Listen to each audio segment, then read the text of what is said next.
जय श्री गणेश दोस्तों, welcome to new diamond classes. जैसे कि आप लोगों को पता है कि डेली यहाँ पे क्लासेस चलती हैं, ठीक है।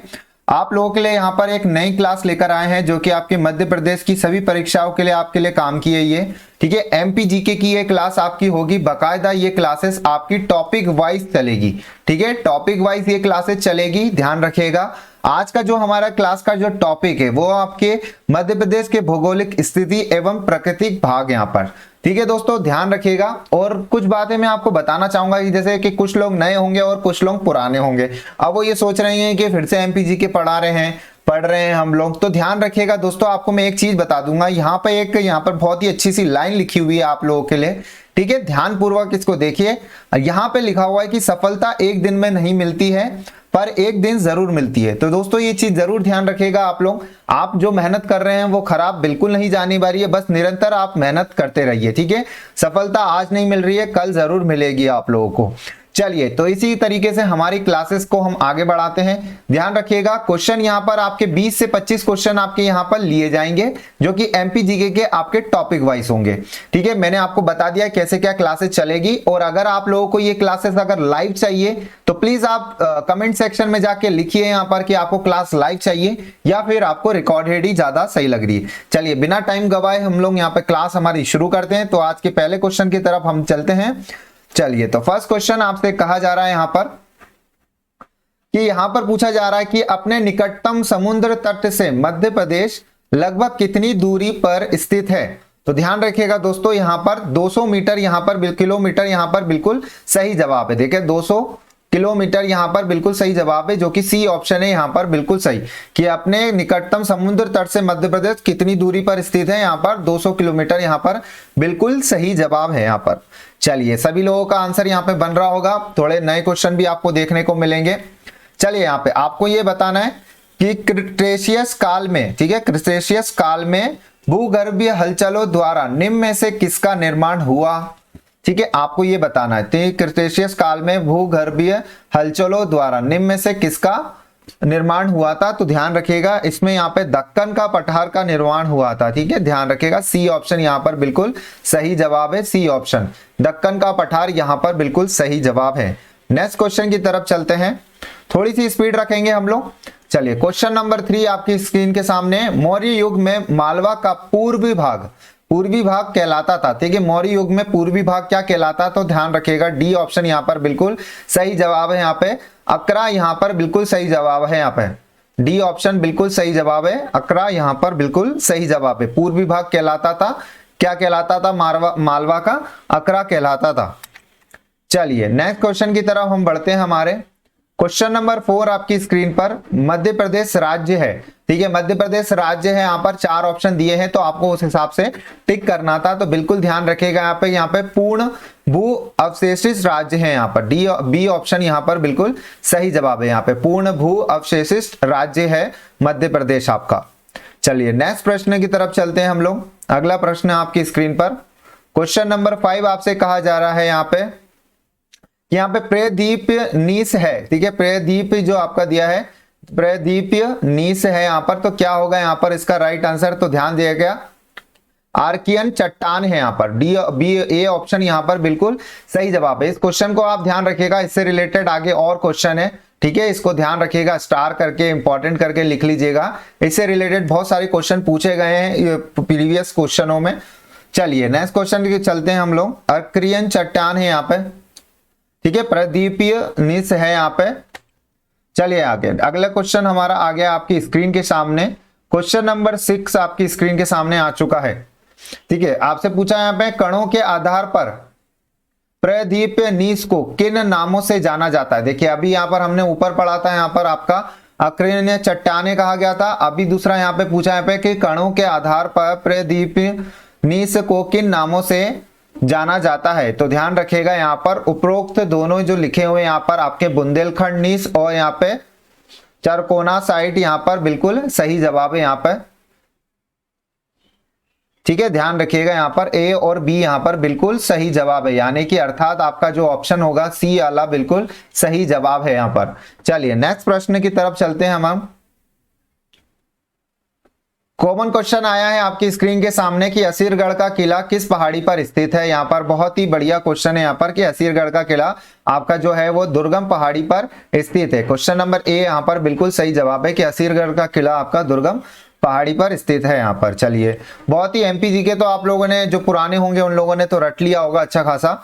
चलिए, क्वेश्चन नंबर 8 पर टॉपिक वाइज पढ़ रहे हैं हम लोग, ये ध्यान रखिएगा। टॉपिक वाइज पढ़ने से देखिए एक ही फायदा है कि आपके कोई भी प्रश्न छूटेंगे नहीं, जितने भी प्रीवियस ईयर में आए होंगे कोई भी प्रश्न छूटेगा नहीं आपका, ये गारंटी है आपकी। क्यों? क्योंकि प्रीवियस ईयर पेपर हम लोग कर रहे हैं और प्रीवियस ईयर पेपर के अगर हिसाब से हम प्रीवियस ईयर पेपर के टॉपिक वाइज देखेंगे तो हमें पता चलेगा कि कोई भी प्रश्न हमारा छूटा नहीं है। चलिए, यहां पर नया क्वेश्चन जो क्वेश्चन नंबर 8 है आपसे पूछा जा रहा है, ठीक है, अर्कनीय क्रम की चट्टानों को किन नामों से जाना जाता है। देखिए, ये पूछा गया है पुलिस आरक्षक 2016 में यहाँ पर, ठीक है, ये 2016 में आया था आपके एमपी पुलिस में। चलिए, तो इसका राइट आंसर क्या होगा? यहां पर आपका उपरोक्त सभी आंसर मेरे को यहाँ पे लग रहा है बिल्कुल डी ऑप्शन यहाँ पर बिल्कुल सही है यहाँ पे, ठीक है। यहाँ पे प्राथमिक चट्टाने, ठीक है, प्राथमिक चट्टाने और मूलभूत चट्टाने, ये तीनों इसी के आंसर है। तो यानी कि सभी उपरोक्त सभी इसके राइट आंसर होगा। क्वेश्चन नंबर 8 का डी आंसर बिल्कुल सही जवाब है। चलिए, आगे बढ़ते हैं नेक्स्ट क्वेश्चन की तरफ। क्वेश्चन नंबर 9 आपकी स्क्रीन पर कि मेकाल श्रेणी आकृति है, यहाँ पर कैसी आकृति है जो मेकाल श्रेणी के है, वो उसकी आकृति किस प्रकार की है। ये देखिए, पटवारी 2017 का ये क्वेश्चन है आपके सामने, ठीक है। देखिए, पटवारी के यहाँ पर मैंने कंप्यूटर की क्लास यहाँ पर शुरू करी है, ठीक है, जो आपके सारे एग्जाम में काम आएगी, ठीक है। कंप्यूटर की क्लास आपको डिस्क्रिप्शन में उसकी लिंक मिल जाएगी, प्लेलिस्ट की। कंप्यूटर की क्लास भी आप लोगों के लिए शुरू हो गई है, तो आप वो भी देख सकते हैं। तो देखिए, अर्धचंद्र का आकार की यहाँ पर इसकी आकार है यहाँ पर, ठीक है। मेकाल श्रेणी की जो आकृति है वो कैसी है? अर्धचंद्र आकार की है यहाँ पर, ठीक है, ध्यान रखिएगा। यहाँ पर 9th का ए वाला ऑप्शन बिल्कुल सही आंसर है। क्वेश्चन नंबर 10 की तरफ चलते हैं। यहाँ पे सतपुड़ा की दूसरी सबसे ऊंची चोटी कौन सी है?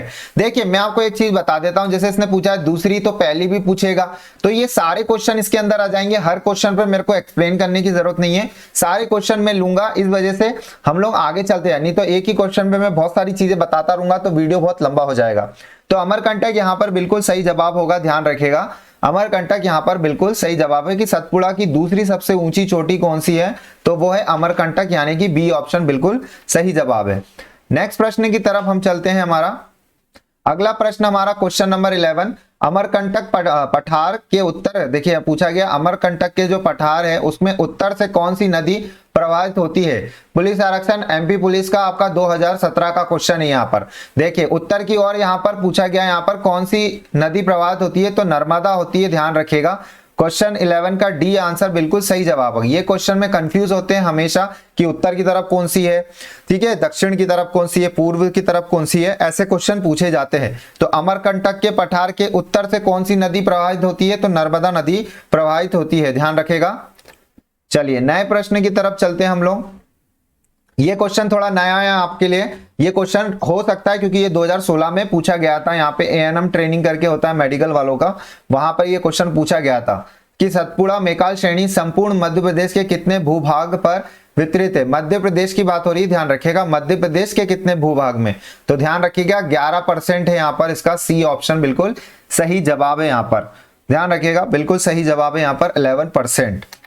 नेक्स्ट प्रश्न की तरफ हम चलते हैं। अगला प्रश्न क्वेश्चन नंबर 13, देखिए यहां पर आपसे पूछ रहा है, यहाँ पे संरचनात्मक तथा उच्चवाच विविधता के आधार पर सतपुड़ा मेकाल श्रेणी को कितने भागों में बांटा गया है, ठीक है, ठीक है। यहाँ पर बताइए कितने भागों में बांटा गया, तो देखिए यहाँ पर बिल्कुल आपको 3 भागों में बांटा गया है, ध्यान रखेगा, सी ऑप्शन यहाँ पर बिल्कुल सही जवाब है। यहाँ कितने भागों में बांटा गया है, यहाँ पे संरचनात्मक तथा उच्चवाच की विविधता के आधार पर 3 भागों में इसको बांटा गया है। सतपुड़ा मेकाल श्रेणी को 3 भागों में बांटा गया है। चलिए, नेक्स्ट प्रश्न की तरफ चलते हैं हम लोग।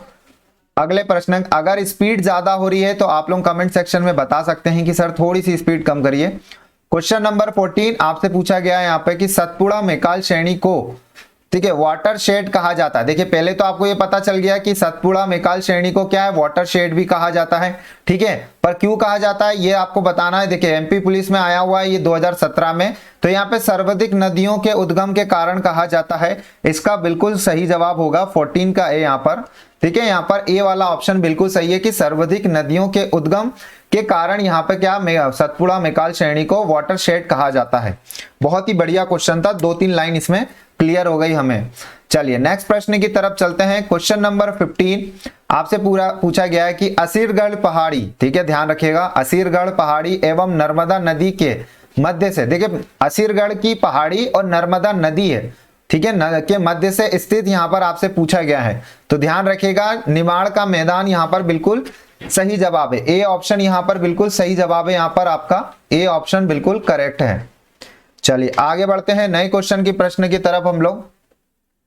देखिए सोन नदी के दक्षिण में स्थित पठार है। देखिए अभी हमसे पूछा गया यहाँ पे सतपुड़ा में आपसे पूछा गया था कि अमरकंटक पठार के यहाँ पर उत्तर में आपसे पूछा गया था। ठीक है, तो हमें पता था नर्मदा नदी थी। अभी यहाँ पे पूछा गया है कि सोन नदी के दक्षिण में स्थित पठार है। अभी पूछा सोन नदी के दक्षिण में कौन सा, तो दक्षिण में कौन से स्थित पठार है यहाँ पर, तो बिल्कुल यहाँ पर मैं ठीक है बघेलखंड यहाँ पर बिल्कुल सही जवाब होगा। ए ऑप्शन यहाँ पर बिल्कुल सही जवाब होगा, बघेलखंड यहाँ पर बिल्कुल सही जवाब होगा। चलिए नेक्स्ट प्रश्न की तरफ चलते हैं हम लोग। अगला प्रश्न आपके सामने आ चुका है। देखिए आप लोग यहां तक अगर रुके हैं तो वीडियो को लाइक जरूर करेंगे और शेयर जरूर करेंगे। ठीक है, अगर आप लोग क्वेश्चन 17 तक आ चुके हैं तो यानी कि आपको वीडियो अच्छा लग रहा है, तो आप लोगों का लाइक बनता है, और आपको अच्छा लग रहा है तो दूसरों के साथ शेयर भी करना चाहिए आप लोगों को। और अगर चैनल पे नए हैं आप लोगों तो और चैनल को सब्सक्राइब नहीं किया है तो आप चैनल को सब्सक्राइब जरूर कर लीजिए। न्यू डायमंड क्लासेस को चैनल को सब्सक्राइब जरूर कर लीजिए। आपको बहुत सारी क्लासेस जल्दी मिलने वाली है। कंप्यूटर की क्लास आपकी स्टार्ट हो चुकी है, मैथ्स रीजनिंग बकायदा जो भी सब्जेक्ट आपके होंगे वो सारे स्टार्ट हो जाएंगे, और भी नूतन मैम और अर्जुन सर पढ़ाने के लिए रेडी हो जाएंगे। ठीक है, निम्न में से कौन सी पहाड़ी सतपुड़ा मेकाल श्रेणी में स्थित नहीं है। ठीक है, नहीं है पूछा गया, ध्यान रखिएगा कि निम्न में से यहाँ पर कौन सा पहाड़ी सतपुड़ा मेकाल श्रेणी में स्थित नहीं है। तो ध्यान रखिएगा यहाँ पे गोमनपुरी पहाड़ी यहाँ पर स्थित नहीं है। चलिए यहाँ पर गोमनपुरी यहाँ पर पहाड़ी क्या है आपकी स्थित नहीं है यहाँ पर सतपुड़ा मेकाल श्रेणी में। डी ऑप्शन बिल्कुल सही जवाब है। नेक्स्ट प्रश्न की तरफ हम लोग चलते हैं। अगला प्रश्न आपकी स्क्रीन पर क्वेश्चन नंबर 18 आपसे पूछा जा रहा है यहाँ पर। ठीक है, यहाँ पे क्वार्टजाइट, ठीक है यहाँ पे एक पत्थर होता है एक, ठीक है क्वार्टजाइट तथा गुलाबी बलुआ पत्थर के निक्षेप कौन सी पर्वत श्रेणी में पाया जाता है। देखिए यहाँ पे क्वार्टजाइट पूछा गया है और गुलाबी बलुआ पत्थर, ठीक है ये दोनों पत्थर होते हैं, गुलाबी बलुआ पत्थर, ये निक्षेप कौन सी पर्वत श्रेणी में पाया जाता है, तो ये आपको बताना है। तो क्वेश्चन नंबर 18 का आंसर होगा यहाँ पे पूर्वी सतपुड़ा श्रेणी से। यहाँ पर ध्यान रखिएगा ए ऑप्शन यहाँ पर बिल्कुल सही है, पूर्वी सतपुड़ा श्रेणी से। उम्मीद है कि आप लोगों को क्वेश्चन थोड़े नए लग रहे होंगे, ऐसा नहीं लग रहा होगा वही क्वेश्चन नहीं ले रहे हैं कि सबसे बड़ी नदी कौन सी है, नर्मदा की लंबाई कौन सी है। ये सारे क्वेश्चन अब पुराने से हो गए हैं, सबको पता रहता है एमपीजी के अगर आप लोग पढ़ रहे हैं तो। ठीक है, कुछ क्वेश्चन थोड़े अलग लेकर आए हैं तो उम्मीद है आप लोगों को अच्छा लग रहा होगा। क्वेश्चन नंबर 19 आपसे पूछा जा रहा है कि मध्य प्रदेश का दूसरा सबसे बड़ा भौगोलिक प्रदेश कौन सा है। देखिए सबसे बड़ा दूसरा पूछा गया है, ध्यान रखिएगा भौगोलिक प्रदेश कौन सा है यहाँ पर, तो आपको ध्यान रखिएगा नर्मदा सोन घाटी। यहाँ पर भौगोलिक प्रदेश कौन सा है, तो बिल्कुल ए ऑप्शन यहाँ पर नर्मदा सोन घाटी बिल्कुल सही जवाब है। यहाँ पर 19 का ए यहाँ पर बिल्कुल सही जवाब है। 2016 का क्वेश्चन है, रिपीट होने की संभावना है ये सारे क्वेश्चन। चलिए आगे बढ़ते हैं। क्वेश्चन ऐसा नहीं होगा कि पिछले साल के ही उठा के आ जाएंगे, थोड़े प्रीवियस ईयर का मतलब ही ये होता है कि सारे प्रीवियस ईयर पढ़ना है आप लोगों को। ठीक है, चलिए आगे बढ़ते हैं। क्वेश्चन नंबर 20 आपकी स्क्रीन पर कुछ इस प्रकार से आ चुका है। चलिए, मध्य प्रदेश के किस पर्वत का निर्माण ग्रेनाइट एवं बेसाल्ट चट्टानों से हुआ है। यहाँ पर बेसाल्ट चट्टानों के से हुआ है, तो ध्यान रखिएगा इसका राइट आंसर होगा आपका मेकाल पर्वत, बिल्कुल सही जवाब है। ऑप्शन नंबर बी यहाँ पर बिल्कुल सही जवाब है। चलिए देखिए, इसी प्रकार से हम लोगों ने 20 क्वेश्चन यहाँ पर कंप्लीट कर लिए हैं। ठीक है, अगर आप लोग चाहते हैं कि और वीडियो में क्वेश्चन लेकर आए तो आप लोग कमेंट सेक्शन में मुझे बता सकते हैं कि सर और क्वेश्चन लेकर आए हैं। ठीक है, आज ये पहली क्लास थी तो शायद हो सकता है थोड़ा टाइम लग गया हो, तो आप लोग वीडियो को लाइक कीजिए, ठीक है, और वीडियो को शेयर कीजिए ज्यादा से ज्यादा। ठीक है, और अपनी तैयारी शुरू कर दीजिए। अगर आप लोगों ने शुरू नहीं करी है, वेट कर रहे हैं एग्जाम के डेट आएगी तब पढ़ना शुरू करेंगे, तो पहले कर दीजिए। ऐसा मत करिए कि एग्जाम आएंगे तब आप शुरू करेंगे। चलिए, धन्यवाद आप लोगों का यहाँ तक बने रहने के लिए। मस्त रहिए, स्वस्थ रहिए और पढ़ाई करते रहिए। कंप्यूटर की क्लास आप लोगों में से अगर किसी ने नहीं देखी है तो डिस्क्रिप्शन में आप लोगों को लिंक मिल जाएगी, आप लोग जाके देख सकते हैं। ठीक है, धन्यवाद आप सभी लोगों का यहाँ तक बने रहने के लिए। Thank you.